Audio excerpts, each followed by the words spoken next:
Yo, what is going on, guys? Today I got a juicy sorcerer build for our race of choice. It will be Dark Elf. The races that could work well for this build would be Imperial, Nord, something like High Elf and whatnot, but I definitely recommend Dark Elf since I do think it is the best race in the game right now overall. The reason why I think Dark Elf is the best race is because it gives you max mag and stamina, very useful.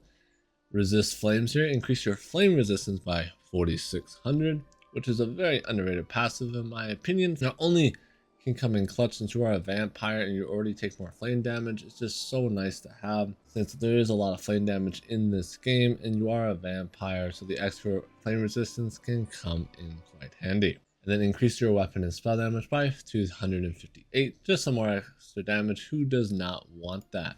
For our stats here, we're running 40 points into health and 24 points into stamina. This gives us 20k magicka, 25,000 stamina, and 30k HP. With our mag recovery being 1400 and our stamina recovery being 1600, 4100 weapon and spell damage, 23% crit with 6400 penetration, 17k physical and spell resistance with 2100 crit resist. Our stats fully buffed up will be 2k stamina recovery, 1800 mag recovery, 3300 max HP, and 28k max stamina, 23k max magicka, 4800 weapon damage, 23% crit with 6400 penetration.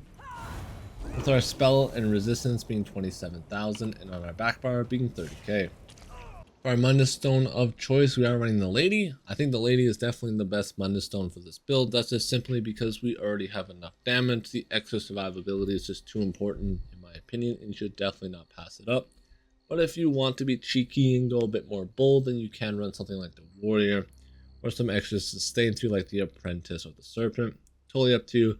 I definitely recommending the Lady because that extra survivability in my opinion is too good. Smokebear Hunt is the food of choice. If you're not rich, then definitely recommend running the Jewels of Mistral. But this nice hunk of meat is very nice to have since it is slightly better in every way than the Jewels of Mistral. It's way too expensive, so I definitely recommend just running Jewels of Mistral.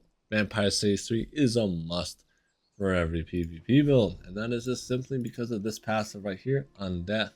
Reduces your damage taken by up to 30% based on your missing health. This is amazing, and it is definitely needed on every PvP build because you get too much survivability when you get low on HP, basically allowing you to tank way more damage than you should, so you should always be Vampire Stage 3 with this Undeath passive. Onto our sets here, we're running One Piece Baron here for the extra sustain. You can run more damage or more tankiness here, whatever your heart wants, but I just like the extra sustain that this gives me.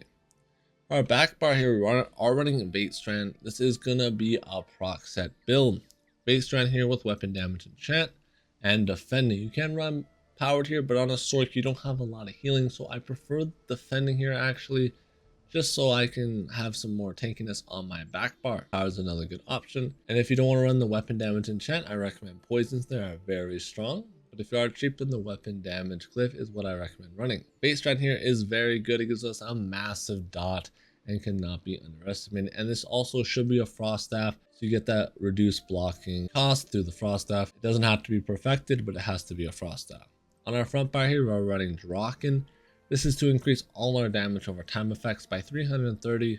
This also reduces our healing by 10%, but we are running shields, so that kind of helps. But if you don't want to run Draken, well then that's all this build can really run here, because we are running Rel. Rel is the highest damaging set in the entire game once it's fully stacked. Fully stacked up, this thing does 6,000 damage a second on buffs. Fully buffed up, it goes about 7,000, 7,200 maybe damage a second. So this thing absolutely shreds your opponent, and most people can't survive this when it's fully stacked on you. If you're dueling and you can get this all while being on good HP, you just completely shred through people's health when you're spamming light attacks and autos of your other dots on them.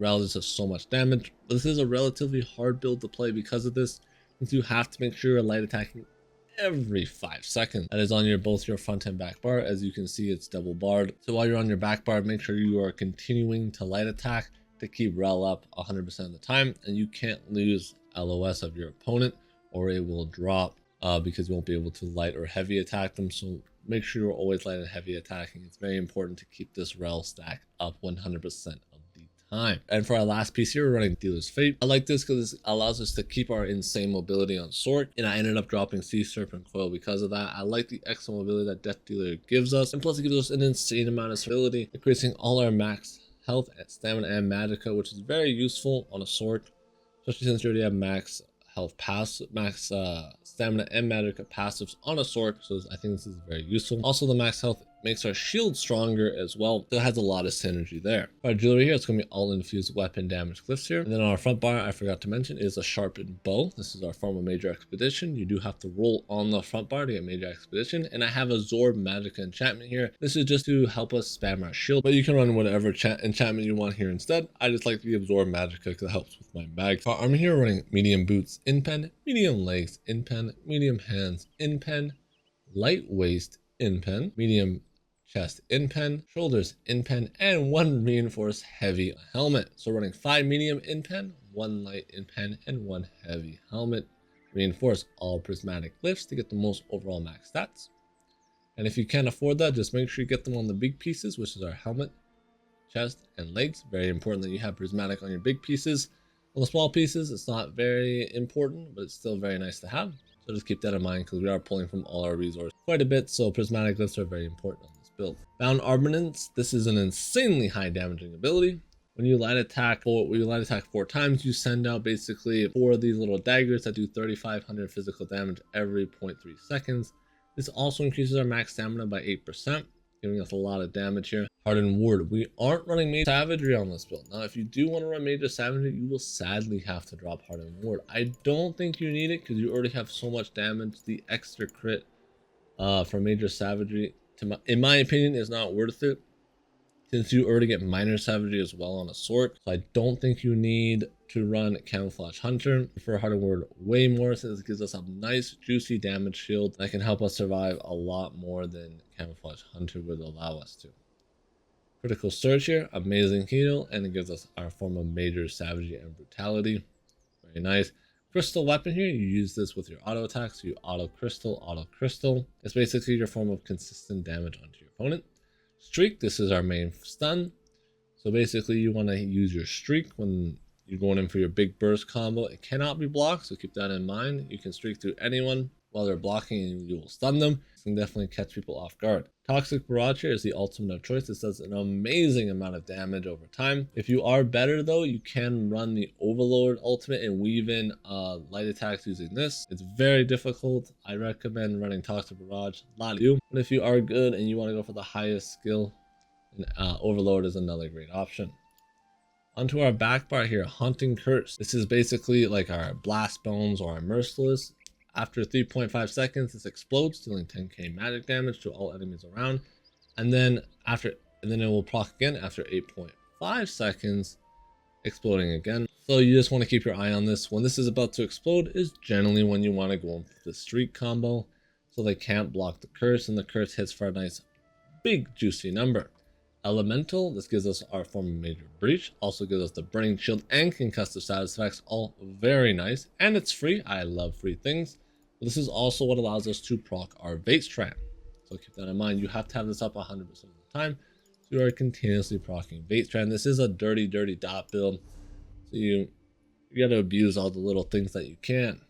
Resolving Vigor here, this is our heal over time, also grants us minor resolve, giving us some nice extra survivability and a succulent heal over 5 seconds. Dark Deal, it's the staple of the Sorc. What else to be said here? Nice health, nice stamina, and it gives us even more stamina. This also now gives us minor berserk and force, increasing your damage done by 5% and critical damage by %. Very good to have, in my opinion, giving you, it not only gives you an insane amount of resources, but a bunch of damage as well, and a nice heal. Hurricane here, another bread and butter of the Sorc, gives us 15% movement speed through minor expedition and increases our physical and spell resistance by 6k, and it doesn't dot on top of that. This thing does everything. And then Temporal Guard here gives us minor protection, reducing our damage taken by 5%. If you are running in a group, you can run Negate here, but I assume most people aren't ball grouping. Negate's a very good ult for ball grouping, but if you're more solo, the minor protection is too good. That 5% damage reduction is too good to have. We are also running tripods on this build, I should mention that. Onto our CP. Our CP of choice will be Ironclad, Mastered Arms, Deadly Aim, and Focus Mending. I chose Focus Mending because I just like the extra healing it gives, since Sorc does not have enough healing in my opinion, so I like Focus Mending. But if you want the most damage, then Untamed Aggression is enough. Alright, onto the red tree here for our first red pass. We're running Fortified. Fortified just to increase our armor here, makes this overall tank here, which I really like. Then we're running Pain Refuge, since there will always be a negative effect on us. This will stack up relatively quickly and give us a nice chunky amount of damage reduction, increasing our overall survivability once again. Sustain by Suffering here, an amazing pass with some nice extra sustain, and once again there will always be a negative effect on us, so this will be up pretty much 100% of the time. Then Survival Instinct here, while afflicted with the status of your core combat skills, cost 25% less. Most of the time there will be a status effect on you. This will also just give us some more sustain. But another passive I recommend running here would be Shield Master. Reduces the cost of your damage shields by 10%. This does help with spamming hardened wards. This can save us sometimes. I recommend trying each of them out. Both of them are very good. Survival Instinct and Shield Master. Both of them can come in clutch depending on the situation. For a green tree, I recommend War Mount, Gifted Rider, Rasher, and Liquid Efficiency. And the way you want to play this build is to be a dirty little rat. You want to make sure everything is procced. Even make sure you got this proc, because it's going to give you some nice stam and give you minor force and protection. Immediately go into the elemental. You want to make sure that beam is always attached. If you go too far away, you'll see it'll detach. And you want to make sure you're always staying in range. Make sure it's always proccing. And then put the curse on them like so. And then you just want to harden ward, crystal up, and then it's auto, crystal until you have everything procced. And then usually what I like to do is immediately put on that. Streak through one's about to explode, and then use Bound Armament combined with the Haunting Curse, and then all the dots you have pressured on them. And you are a little bit more on the squishier side. It's also something to keep in mind. But you do a butt ton of damage. This is also very fun to run something like BGs where you can just streak around and get around as much as possible. But make sure you're not getting away from your bait strand distance, because that's a lot of damage. Like as you can see here, fully buffed up. It's doing 2200 damage a second, so it's definitely a lot of damage. I'll show you our other damage here. Crystal Weapons 9500, Bound Armament is 4200, and Toxic Barrage is 7400, with our Rel being 6500. So we do have a lot of damage. Another thing is we don't have any way to cleanse snares, so I recommend also running a snare removal poison. I forget what it's called, but make sure you're running that on your back bar as well, so you can get rid of snares. Well, once again, just make sure you have all your buffs on them before the curse explodes. Streak through them so they can't block the curse. They immediately pop a crystal, auto, Bound Armament, and through the rel and the dots on them, the HP will absolutely get shredded.